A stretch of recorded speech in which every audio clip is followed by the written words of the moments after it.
اقتدار کے نواح میں اپنی ضرورتوں کا پہاڑ سر کرتا ہوا ارشاد ہے۔ 55 سالہ ارشاد کے سامنے ضرورتیں منہ کھولتی ہیں تو اس کے ہونٹوں سے صرف اتنا ہی ادا ہوتا ہے ارشاد، اور یوں وہ پھر سے تھکان بھرے جسم کے ساتھ مشقت کے کوہلوں میں جٹ جاتا ہے۔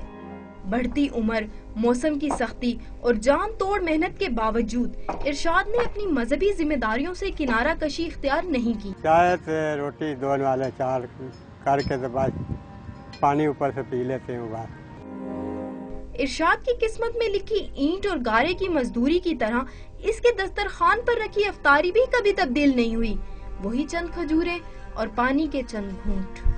افطاری کے ان مختصر لوازمات کے علاوہ اگر ارشاد کے دسترخوان پر کچھ موجود ہے تو وہ 2 وقت کی روٹی کی فکر، محدود اجرت میں بچوں کی خواہشیں پوری نہ ہونے کی ایک خلش اور اچھے دنوں کی ٹوٹتی جڑتی ایک آس۔